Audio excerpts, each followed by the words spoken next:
Welcome to the Backpacking Podcast, brought to you by Outdoor Vitals, makers of performance first ultralight gear. And speaking of Outdoor Vitals, real quick, I wanted to tell you I got an email saying that they got a new color in the Skyline joggers. So something cool to check out on their website, outdoorvitals.com. The colors are goblin blue, shell gray, and coffee. Yep, the coffee is brown. Also, if you're watching live on YouTube, leave us a comment, tell us hello, say how's it going, and be aware that they're having a flash sale on Outdoor Vitals website October 15th and 16th. So you could spend some money today if you wanted to and save up to $99 off select items. So check out outdoorvitals.com and see what you like on there. Also, check out their Mountain Pursuit line. Now, you might have noticed that at the moment, it's just me on here. We've done a couple of weeks of unique shows. I did a show with Jonathan, who is Woodall Trails, and John did a show with Brad, aka Crow, or As the Crow Flies Hiking. And John said he had to squeeze in a Southerner on there. He was missing the accent. So last week, if you missed that funny show, you can go check it out. And then you're like, well, here we are today, and Jeremiah is kind of steering the ship. He's conning the boat. What's going on? Well, John has been under the weather. He is behind the scenes. He is with us today. So you may or may not hear his voice, but he's done a fantastic job so far producing the show behind the scenes. And I'm going to be kind of taking the lead here and talking with a lovely guest today. I'm excited to introduce here in just a moment, but let's see what's going on in the chat. We got David Cooper here. Looks like we have the better looking half of the team here today. Well, I don't know if John will like that. Boots on the Trail says Jeremiah looks like Teen Wolf became a middle-aged wolf. Oh my gosh. Ginger Jesus, Teen Wolf. I had to do a part in the middle of my hair or something so I don't look like Teen Wolf. If you're not watching, you can check us out on YouTube or Spotify to see the video version. Stone Ape Adventures, we missed you last weekend at the meetup. He says hello. And how do you get your hair that golden glow? Oh, I don't know. God just made me this way. What can I say? Last weekend, if you missed it, you missed an awesome time. Some people got out there Thursday. I got out there Friday and brought my wife, Bridget, but we went up to Red River Gorge and met on top of Indian Staircase. And I got to tell you, I was a little bit concerned with parking because a lot of those trailheads, if you're doing a YouTube meetup, you're expecting a number of people, and we had 25 to 30 over the weekend and had a fantastic time. And everything turned out great. The visitor center helped us out, let us double stack cars in camper spots. And I met some fantastic people from all over the place. We had people driving 8+ hours just to come in and hang out. And me and Mr. Backpacking with Jason, sir, we kind of co-led the groups, I guess you would say. It's good to see Joey. I see you on here. Brian Winburn, I see you on here. It's good to see you all. Got to meet Chicken Little Tricks, CLT, I called him, and had a great time with him. With his glasses on, he was Chicken Little Tricks. Without him, just normal guy. So it was good to meet you.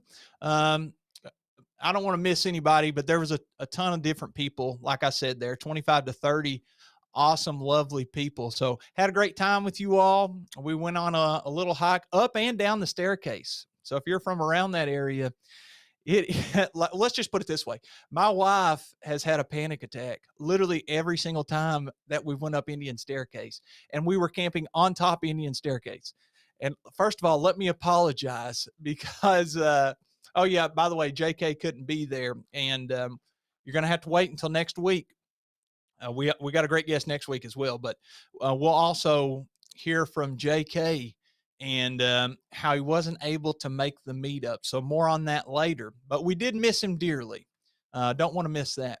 But like I was saying, on the staircase, my wife's having these panic attacks anytime that I've taken her up them. So I actually linked on our show, and I put out a little 3-minute video on my YouTube channel saying, hey, we're going to be here if you want to come hang out. And I put on there an easy, medium, people called it, and a hard route. And the hard route was the one my wife has a panic attack on. The medium route was the bypass. And by every person that took the bypass, I was told this should have been called an alternate route. This should not have been called a bypass because it was not a bypass. Woo, buddy. In fact, we had to drop pack and kind of hand our packs one to another. Taylor, who was another lovely person that we got to meet. He hiked with my wife and I on the way in. We happened to bump into each other whenever we got there. And he helped us pass gallons of water that we were carrying up because we were almost dry camping, basically, and our backpacks, and kind of done some rock scrambles. Yeah, CLT says the bypass, more like the alternate. So I should have told people, if you really want the easiest way, take the long way, the 2 mile hike. And it is a little bit longer. You're adding 3/4 of a mile, but it's not treacherous, and you get to see a really cool arch on the way. But luckily, most people got to see all that because Saturday we had a great hike, and we also snuck down to the gas station and might have got some Little Caesars pizza and wings and some beverages. So it all turned out great. We headed out Sunday morning, and shout out to Jason E. Um, he took some great drone footage, but he also challenged me to a basketball game. And I got to say, I represented the Bluegrass just fine that day. He's also a Kentuckian, but he's kind of up in the Cincinnati area. So we call it borderline, but I might have won that game. We had a good time, but that goes to show you, if you're out on trail and there's going to be a basketball court around like it is at Miguel's, the pizza place nearby there, if everybody's meeting up, we're going to have an audience and we're going to have a great time playing basketball. You got to be ready. You got to be ready to lace those up because we are getting dubs all day here. Go Cats, by the way. All right. I think that's enough rambling for me. I guess it's about high time that we bring in our guest here, the actual reason that we're having this episode today. And if you would, I would love you to welcome to the show Bronwyn Preece, also known as the Backcountry Poet. And we're going to unpack a little bit about her and hear some of the amazing, funny, and awesome stories that she has to tell on today's show. So, everybody, welcome to the show, B or Bron. Both How's it work. going? Yes, it's going great. Thank you. I have to say, just listening to you introduce or talk about the weekend meetup, the image of the double stacked cars that you mentioned, what came to mind was cars driving up on top of each other to like literally double stack. You're laughing, going, like the image, like you were creating double decker buses or something like that. But then, yeah. So I wish we thank you could for have. that. That just kind of made me go, what? What were you doing? Well, I was looking at the campers nearby. There was actually an Airstream parked next door to us, and I didn't know Airstreams made RVs, but this is one that you drive around. You think Airstream, you think like the Silver Bullet, you're pulling it Yeah. behind your truck.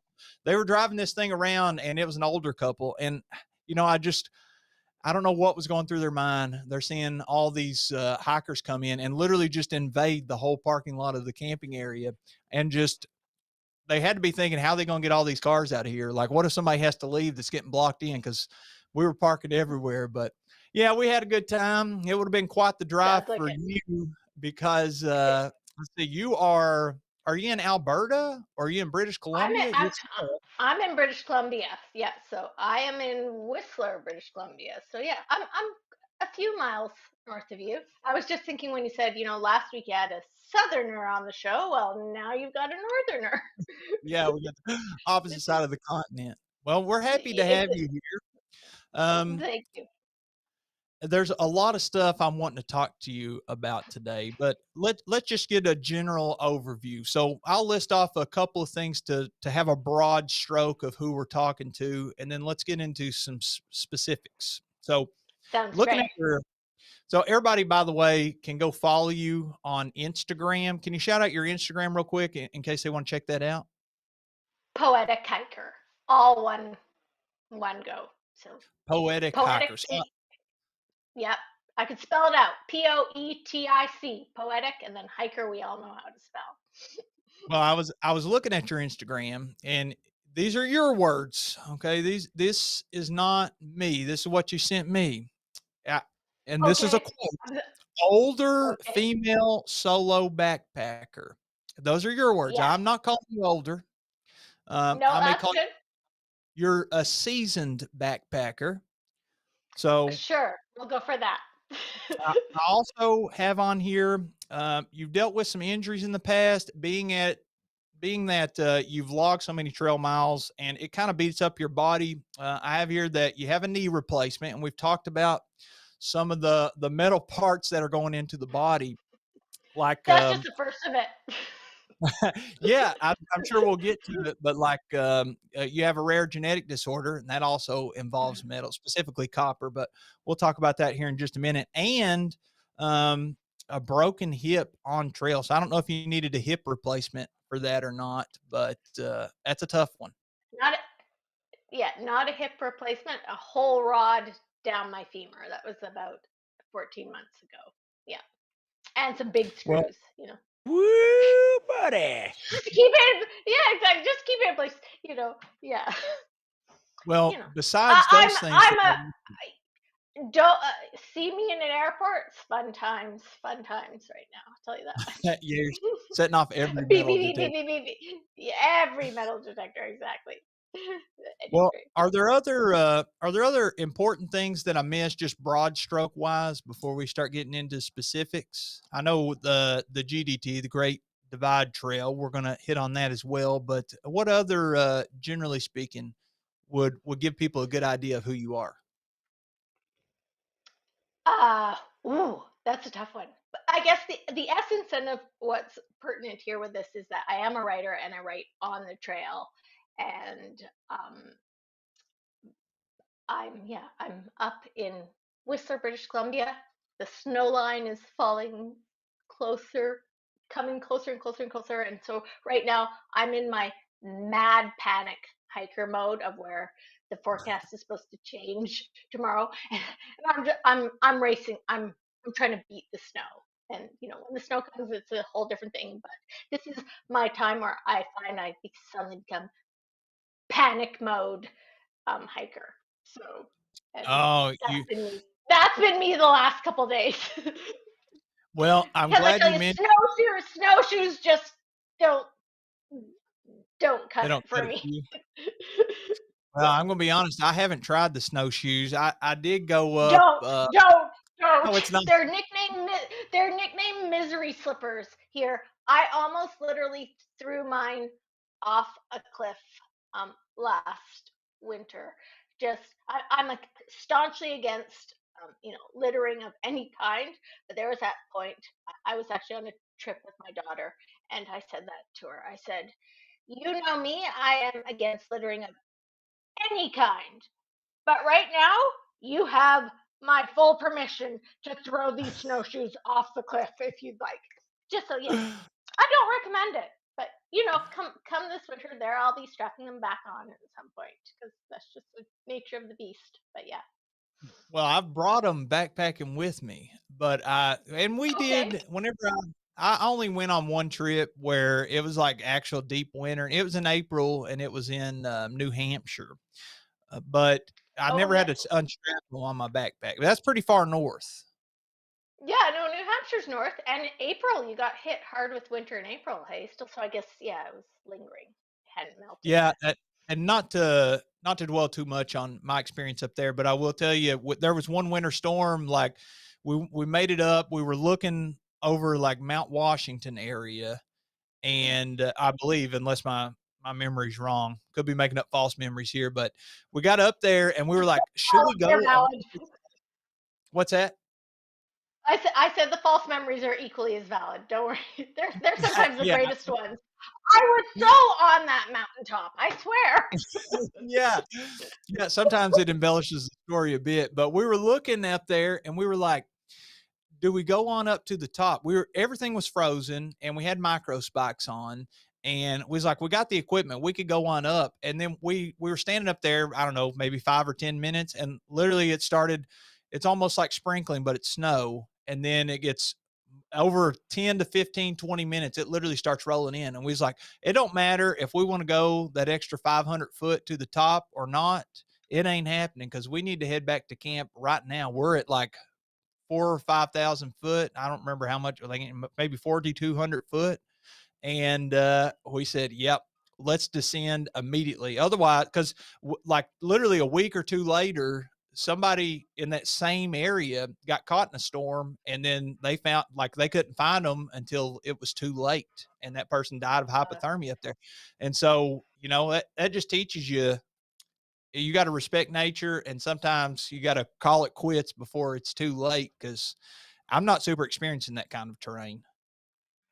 No, and I mean, in mountainous terrain, it can take 10 minutes and you've gone from an exquisitely hot weather day to ice or snow. And yeah, it's about respect. And it's also, not going, oh, we're so close.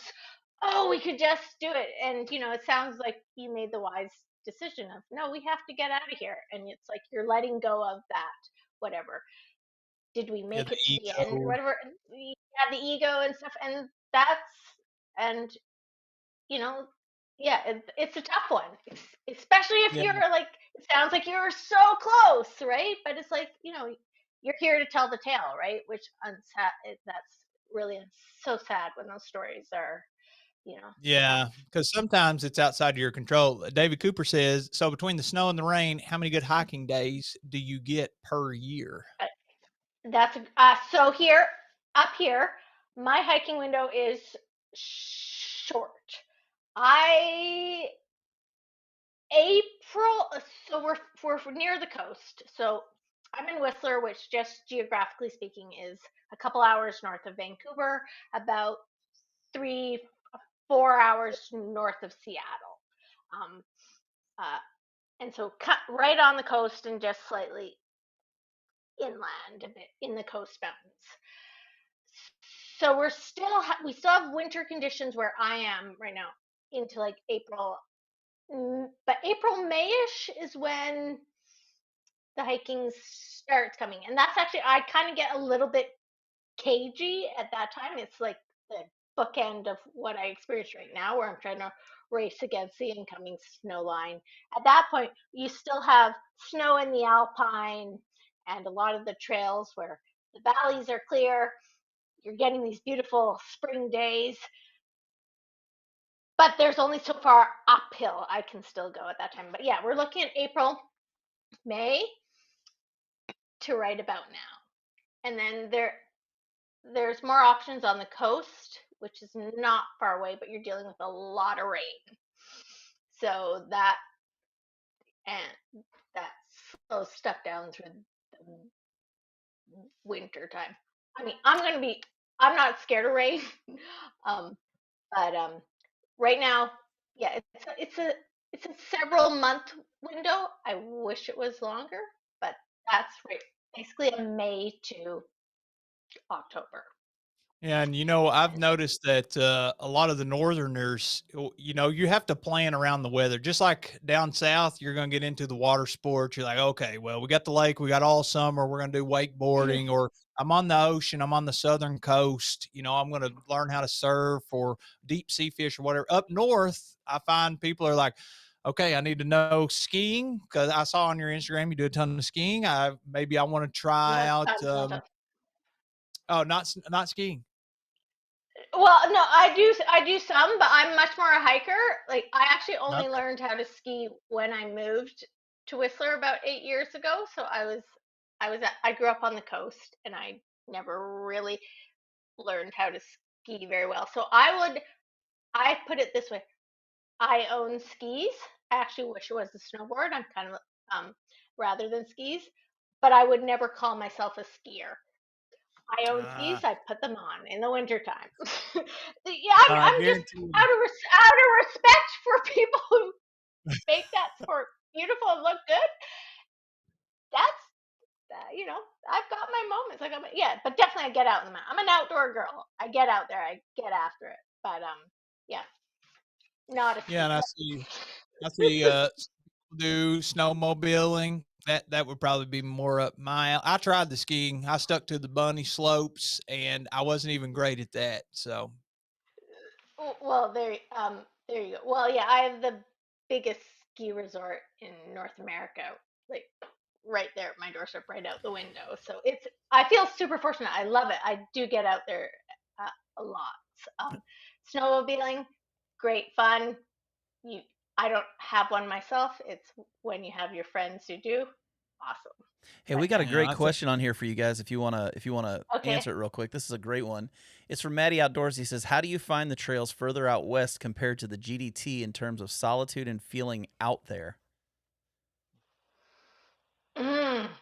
Well, I'm a remote chaser. So I'm the type of person who, if there's like more than 5 people on a trail, I kind of throw up my hands. I'm like, it's overrun. Like, so, and even the GDT, parts of the GDT, um, I went for days without seeing people. I think the longest stretch was like 4 days. But then when you get into some of the national park areas, again, you're into more populated. Um, Again, it's where you choose to go, right? You can find remote and you can find busy. I'm surrounded here by the extraordinary Garibaldi Park. It can be incredibly busy, like in the summer, but there's a reason for that, right? It's stunningly, stunningly beautiful. So it's also a matter of timing, you know, when you go. I'll do very early morning things. I'll chase sunrises and stuff, and I can appreciate why things are busy. I'll tend to do something on a weekday if I can, as opposed to a weekend. So again, the GDT is not on its own. It's not completely remote the whole time. It has some very remote sections out here. You know, you just have to sometimes hop a little further. And I'm this person who tries to find that way to hop a little further or around to negotiate. Um, yeah. Does that answer that question? It was yeah, it's a I think hard that's one to answer, right? Because it's a large geographical area as well too. So yeah, like, speaking of the GDT, oh, by the way, David Cooper there there was a says, response that "Amen.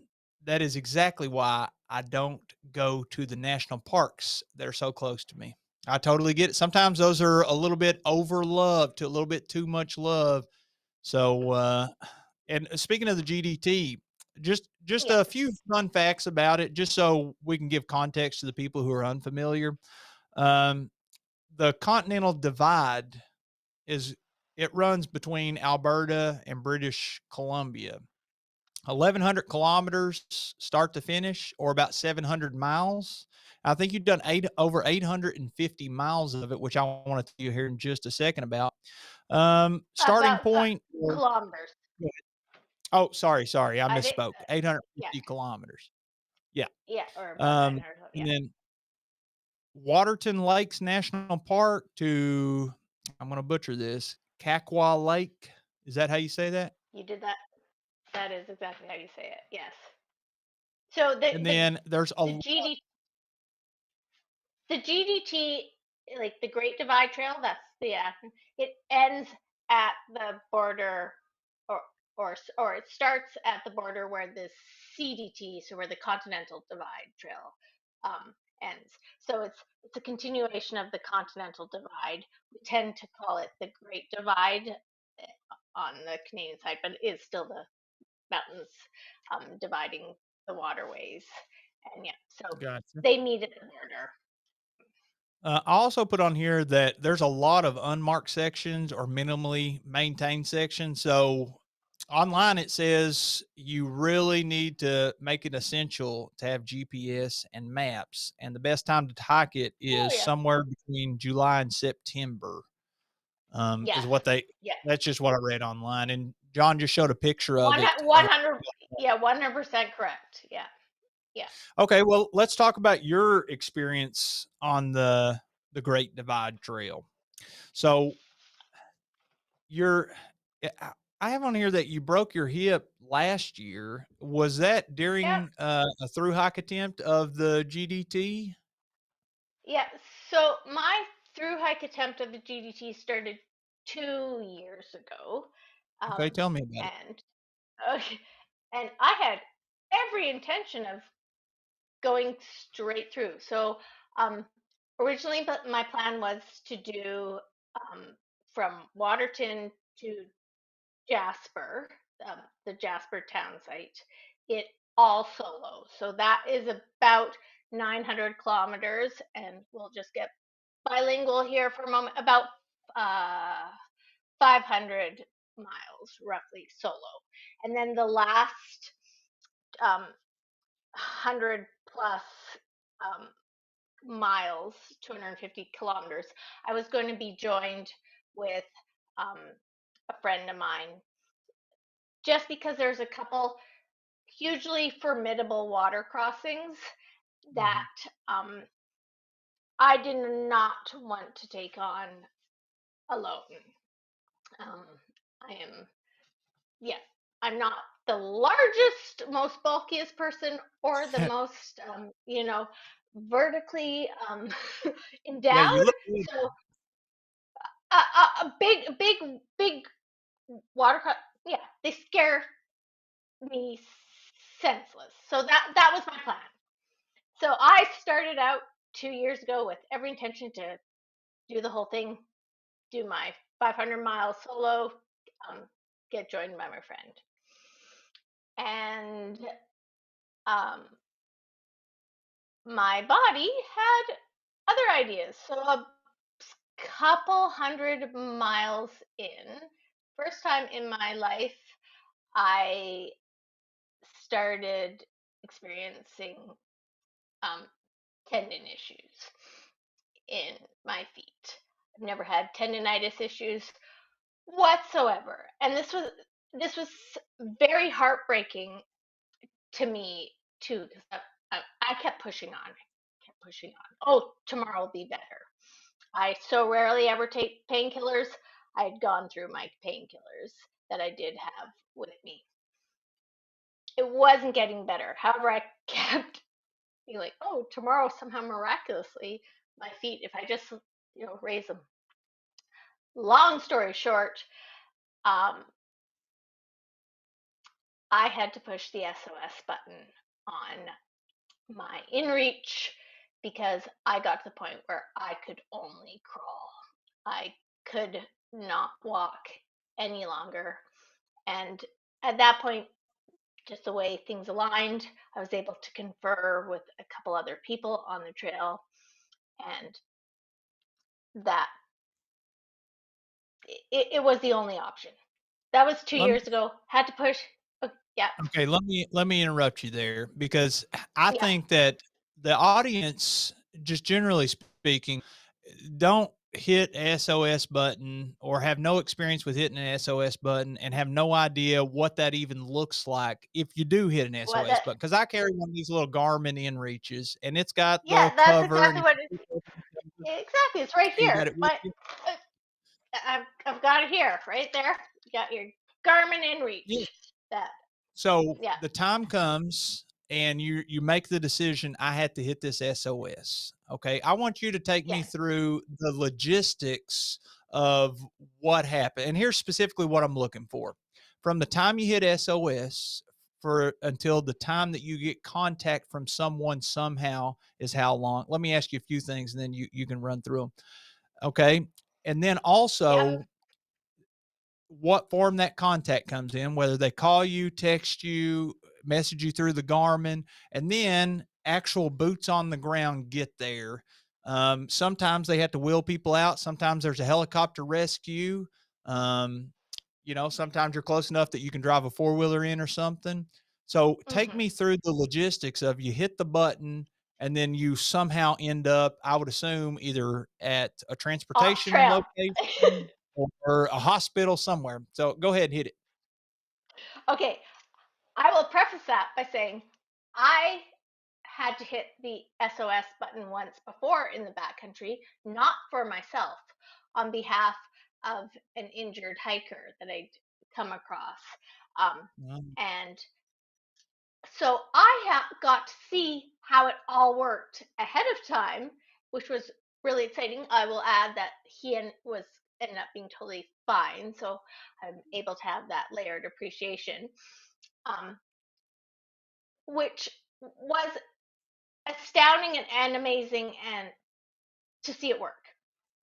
I was blown away by the speed. In that case, by the time I pushed the SOS on his behalf and then done the communication, which I'll elaborate with my story, 2 hours later, there was a helicopter picking that man up, which Wow. is phenomenal. Yeah. And in that case, that was, Jasper National Park, far backcountry at that point. What's the year? That would have, when did that happen? That would have probably been about four, 5, probably 4 or 5 years ago that happened. Okay. So That the incident. Yeah. technology hasn't changed too much since then. You hit the SOS button. It's kind of the same format or procedure whenever you're doing it Yeah. 3 or 4 years later. Yeah. And it was again this time. So here I am crawling. I want to be the most helpful rescuee to be that I can. So I'm pulling out the maps. I'm trying to see from where I am if there just so happened to be an old spur trail that on the maps, which and there is a far out app as well for the GDT that indicated that it went to an old like logging road. I'm I'm looking at this map. I'm figuring if I push the SOS here on the trail, I can convey to um, the rescuers to be that this can be a simple rescue by ATV because I am, you know, I'm I'm able to eat. I'm not bleeding. I'm warm. I've got my food. I just can't walk. Right. Okay, so this is good. So I push. It was right at around 1 o'clock. I reluctantly, but push that SOS. Like my dreams going up in smoke of doing the GDT. Instantly, what happens is so with the your working with Bluetooth technology between your phone, you're able to um, text. It instantly sends on tracking, and you get um, a texted message from the headquarters of the Garmin rescue team, which I believe is in Kansas. That could be it's Kansas or Texas. I think Kansas. But what on their end, when the SOS button, they receive that, they immediately try to call you. Um, and and the SOS button is covered. It's not that you can accidentally hit it. You have to uncover it and depress it. But they immediately try to call you. I'm in a place where there's no reception. That is why I've had to push it. And they also immediately call your emergency contacts, who you may or may not be in communication with um, through your InReach device already. In my case, I was.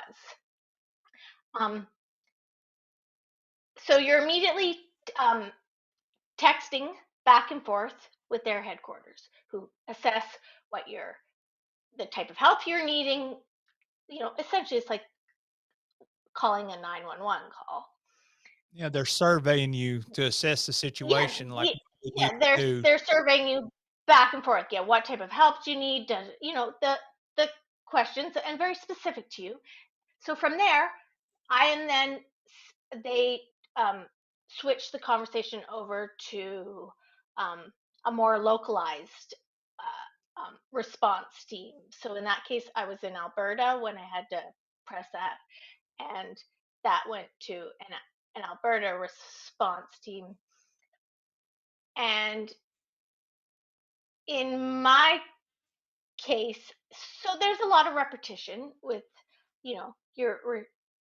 I'm, relaying as much information as I can about, hey, I'm just like, please, this doesn't have to be a big rescue, just send in an ATV. However, I kind of missed that there was a river, part way through the spur trail. But with the back and forth communication, in that case, I was in a screamer suit dangling beneath a helicopter in around 3 hours after having Wow. first pushed that. Now, yeah, so when I heard that helicopter, because I had been told that paramedics were on their way, which and rescue teams were on their way. I was not expecting a helicopter until I heard it overhead. However, I think they dispatched, for me wanting this to be a very small scale, low key, low impact rescue, I think they sent out almost everybody except the Army.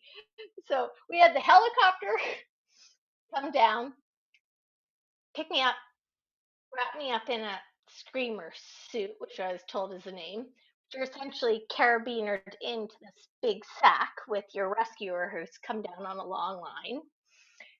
And that helicopter just lifted me for about the 1.5 miles, the 2 kilometer spur trail to the road, where there was an ambulance and search and rescue vehicles all waiting for me. So the helicopter had come in from Canmore, Alberta, and ambulances had been dispatched, and they had just spent 2 hours on the rockiest, bumpiest, backcountry, gravel, dirt, potholed roads, and there were 2 very car-sick paramedics who had themselves started hiking in, trying to get to me. They didn't know a helicopter apparently was coming back, and then when they came in, it all worked amazing.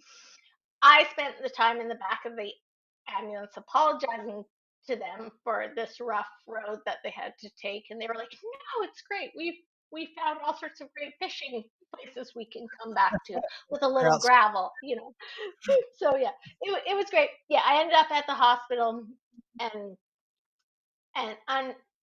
unable to walk. It took me, and just some things just aligned. There was no availability in any of the small town little hotels or bed and breakfasts in the entire little town of Coleman where I was brought to, except all of a sudden there was one cancellation in the one accessible room. The people who own this bed and breakfast happened to have a walker that they were able to wheel me in. Yeah, I couldn't walk at all by this point, and it took me a couple months to be able to be retaught how to walk and able to walk again. Wow. Just a joke though, I'm the type of person who I try to finish what she starts, and so part of my recovery, I went to my parents' place. I'm a writer. I was trying to write the whole thing. It was great. I was able to start, part of the recovery process was biking on a stationary bike, working the tendons. It took me about 2 days of biking on the stationary bike where I went, well, I could sit inside and bike on the stationary bike, or I could get a mobile stationary bike, take it back to the Rockies, drive it back to the Rockies, try to intercept the divide where I can, and do my daily miles, my daily itinerary that I was planning on the GDT, and finish this hike by biking it. And That's a bold strategy. What it was a bold strategy. I wrote this all up it's in the book Blood, Sweat, Tears that was curated by Rugged Outdoors woman Christine Reed, which is a fabulous book. I'm going to plug We love that. Christine Reed. Christine's fabulous. So her book, that story of improvising and biking the hike. So that first year, got plucked off, screamer suit, um, helicopter, wrote all about it, and then went and biked the hike. And so I lugged this mobile. Um, Obviously, I wasn't able to get back onto the trail, but what ironically became like this, started as this very solo, remote hike, became a piece of public performance art. I do have a PhD in performance art. I hadn't quite. I was dragging this, you know, from just the parking lot in the disabled, parking in the disabled parking spot, down to the shores of a sunny Lake Louise on a busy, busy Saturday with every tour bus you can imagine. There's Bronwyn stand, pedaling on the shores, her daily planned um, you know, mileage for that day until I, you know, and yeah, so intercepting it, I started to have fun, right? Because rehab can be incredibly lonely and isolating itself, and not to say that that whole process wasn't just that, but it was also how can I make my art and work for me and have fun, and but at the same time it was just me just trying to desperately cling cling cling on to this dream that I'd had because of the but before all of this and what was leading up to wanting to do the Great Divide is I had spent a couple years with an incredibly crooked leg. You had mentioned I've had a knee replacement. Yes, I have. I'm now 3.5 years since I got that. But just over 5 years ago, I absolutely shattered my lower leg in of all things, and you're allowed to laugh, a stand-up paddleboarding accident. But I was in, Yeah. yeah, exactly. Yeah, who is able to do that with stand-up paddleboarding? Only me.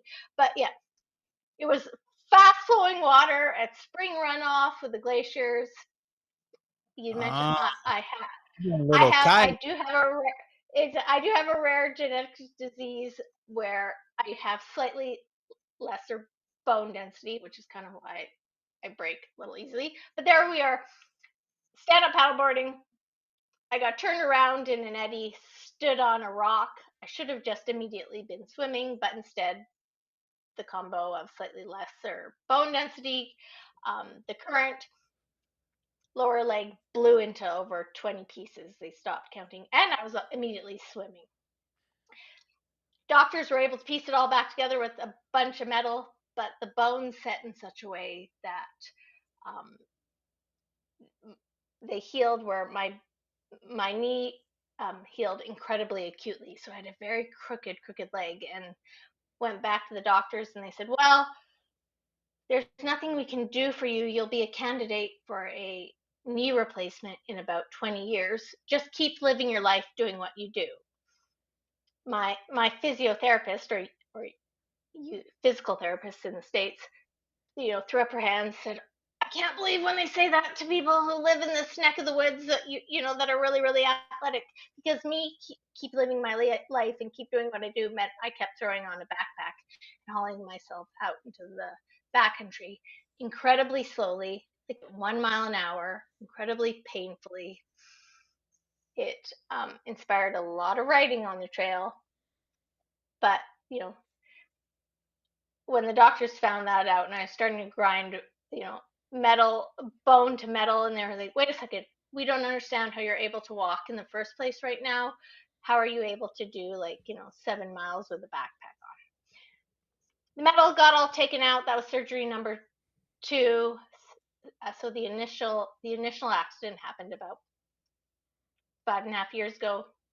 Full knee replacement, and now straight legs about 3.5 years ago.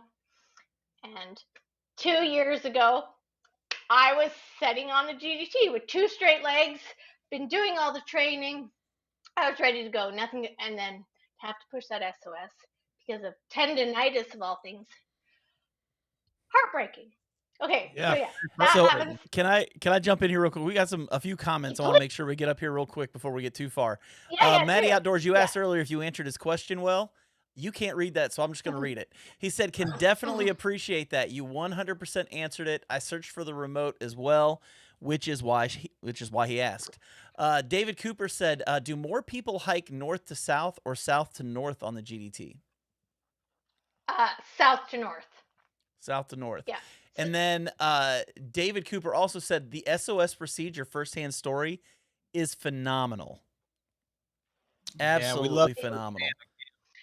All I can do is I can sing Garmin's praises. I'm in no way affiliated with them in any way, but I've been blown away now on 2 occasions from and just the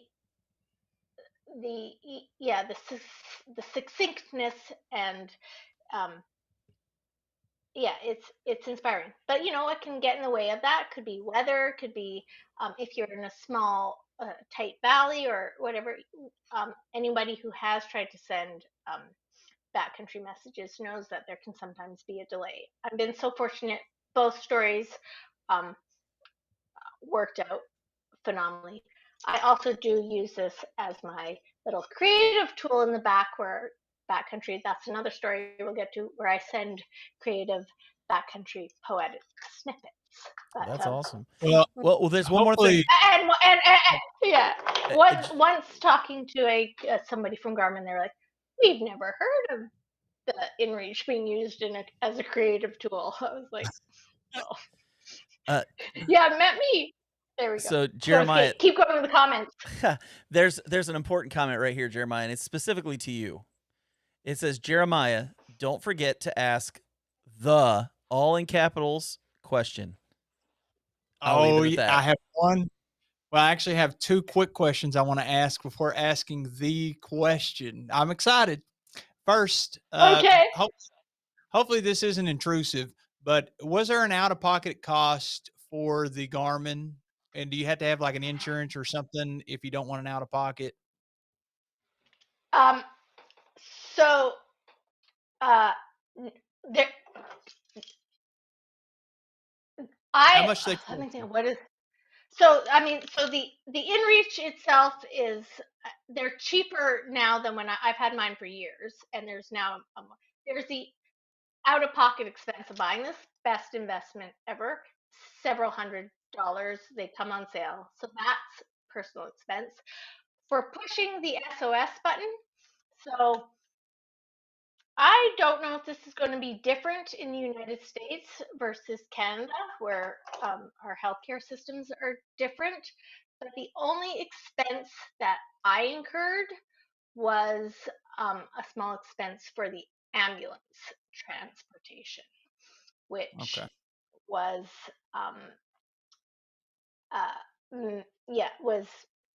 was very minimal. I mean, like $100 kind of around. Okay. There is a monthly plan that you have to pay with an InReach, and they have various plans. When I am on the trail and in the summer times, I have their unlimited texting plan, but that is more because of my poetic dispatches I send out. Sure. The SOS, if you have a basic plan, my understanding is pushing the SOS button and any communication that comes from that, you're not being dinged. Your whatever the specific plan related ding would be for a text message. Yeah. That's yeah.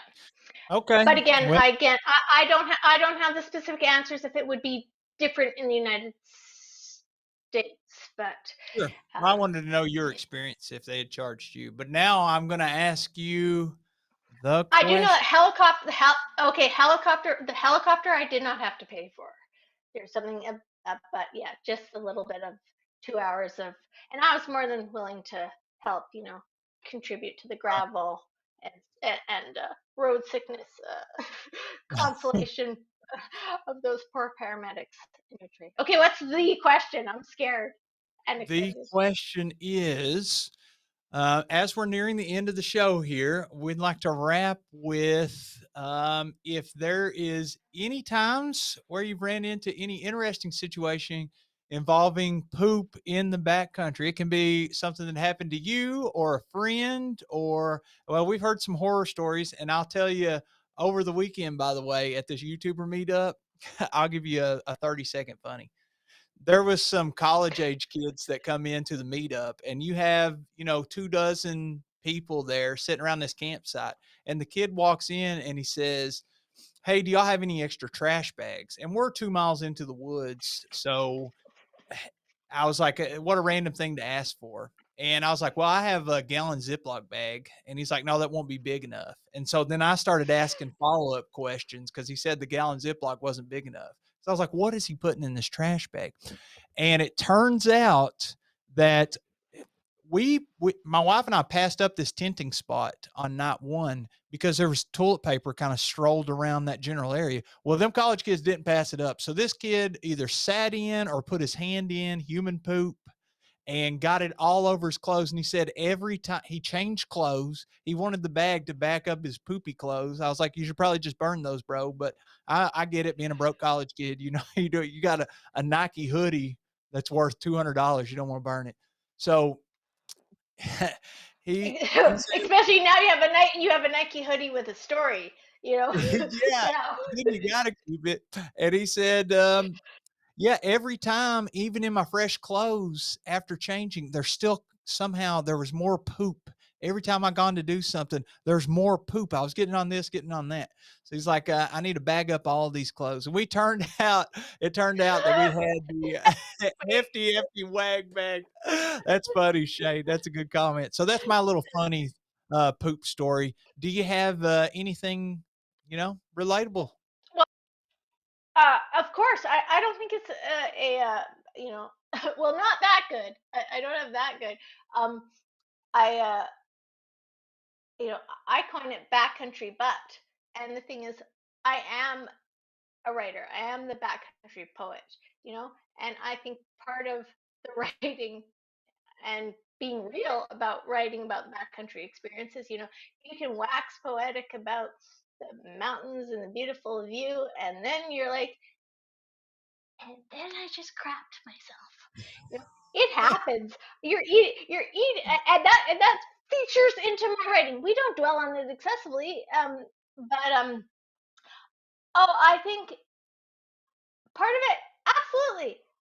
It seems to be, and it always happens at the worst time. But you're digesting your food differently. You're eating different food out there. It's bound to happen, and um, and it has happened.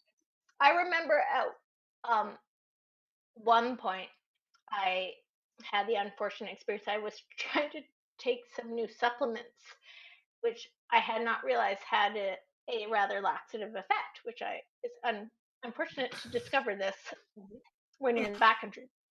Okay, so I've, I've cleaned up. I've got stuff to change into, but I'm triple bagging um, my my shorts, and I'm like, okay, I can. I'll have the opportunity to wash these when I get off trail in like a day. Thankfully, that was well timed. But in the meantime, I was like, okay, but what do I do with these? Like, how do I deal with my trip? I don't think they smell, but I was in a space where there were like metal caches for food lockers, and I remember kind of for bear safety, and I remember going through the thinking of being like, could you put that in there? It's a personal cache for the day. It's clearly yours, and just being like, no, you can't. No. And this was a fairly busy, going to be busier. I remember strapping this bag to the outside of my backpack, and any super just hyper conscious because I didn't want to leave it in the bear bins. And then I was worried, was this a bear attractant? I'm like, no, this is probably the best bear repellent you've got going, And but I remember the few people I passed on the trail, I kind of did like an awkward like side dance around a little bit, but I actually I think um my hardest um uh situation was, it wasn't involving poop. It involved, I sat down to write poetry. I'd been sitting on this uh, branch of a tree, or a big exposed root of a tree, without realizing it was covered in pitch and sap. When I Oh, went when I tried to sit up, I couldn't. And black pitch had covered my entire rear end and had stuck my butt cheeks together. So I am in the process. I'm now trying to, and had gone straight through my leggings. I am now creating myself a diaper out of a bag because I don't want to. I can't. Like they're stuck to me. Create a diaper. I made my way out of the backcountry into my vehicle with like laying garbage bags and had to go straight to a clothing store to buy new clothes because they completely destroyed my clothes. And I just remember being in the clothing store and the woman and me grabbing a pair of pants and the woman saying, you can have a change room. You can try them on if you'd like. And I looked at her. I said, no, I'm sorry. No, actually, I can't. And for whatever reason, I proceeded to tell her that my butt cheeks were stuck together with sap. And I went and bought oil. Took me 3 hours to get the black sap off my. Yeah, it happens. It's part of it. It's part of the experience. Nothing ever goes straight to plan, right? I agree. So, well, yeah. thank you for sharing the poop story and the sap story. New trail name Pine Tar. That's funny. No. That's funny. Officially, the Poetic Hiker. You can find her on Instagram at Poetic Hiker. And I have, this may be your second work, or I might have misread this, but Hiking Beyond comes out in March of 2026. So that's just around the corner. Hopefully you're putting on the finishing touches. Is there any other places that we should check out online or in person to learn more about you or to check out your work or help support what you got going on? Well, you can Google me and all my books are available. I am a children's book writer as well. And so I'm a place-based writer. I also write for adults. I have a book of poetry out called Knee Deep in High Water, which basically chronicles a 2-week horse expedition in the far northern Rockies, where the joke had been that's me with my crooked leg. Well, if I can't straighten my crooked leg, if doctors can't, if physical therapists can't, well, then 2 weeks on a horse is going to straighten that leg. And that was the premise. And no, but I would love the support. Yeah, you can pre-order Hiking Beyond, which chronicles me trying to get back on the trail as a solo hiker with a crooked leg, and subsequent to the various surgeries, and we didn't even get my hip crumbled on me in the backcountry last year on the GDT. That would just back to the GDT very quickly. Got back on the trail second year around. Then the wildfires hit, which destroyed Jasper and everything, and that cut the GDT in half. Absolutely devastating. Me now, the second year back on the trail, going, oh my goodness, now the trail has, been taken away from me, not because of my own physical situation, but because of this absolute devastation. So sad. But I did the math. I had to kind of come to terms with it. And I realized where we could pass no further beyond because of the wildfires was actually the dividing point of the Great Divide. So even though I'd hiked that section before, I decided I was going to hike to that point. And with my body, with my lesser bone density, maybe it was just a little too much because my hip disintegrated on me in the backcountry over the process of a couple of days, and I hiked myself out with a broken hip. Oh my! So it wasn't a traumatic event. It was the repetitive. I didn't. And that's as best we can follow. Yeah.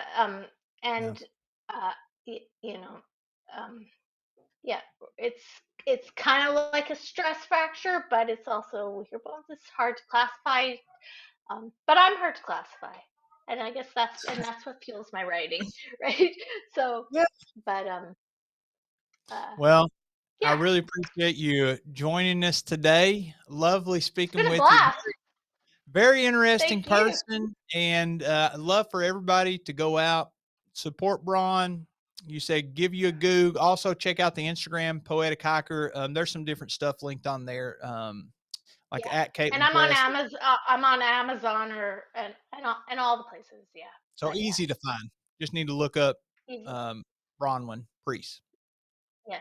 There you go. That's right. All right. Well, if you'll hang out for just a second, I'm going to close out the show here in I a will. minute, and we'll put I'm you not in the going group. anywhere. All right. That's great. Fantastic. John, get ready to cue the music because I'm going to wrap up the show here in just a second. I just wanted to say next week on Wednesday, same time, 4:30 Eastern, we have Luke Persall. Hopefully I'm saying his name right, but he'll correct me if he needs to. He's an adventure travel creative. He's also an outdoor gear tester / consultant, and he's the founder of Trail Goods company, which is a freeze-dried food company that I have I think it's the spicy creamy chicken. I haven't tried it yet, but I ordered it months ago. I try to save those dehydrated meals for like long adventures where I don't want to carry a lot of weight. So I'm excited to talk to Luke, and make sure you tune in next week to see JK, Mr. John Kelly, on the show with me. So hopefully you've enjoyed today's show. If you have, give us a like, give us a subscribe if you're on YouTube. Check us out on Spotify or YouTube if you want to see the video version. And that about wraps it up. We'll see everybody next week. Adios, folks.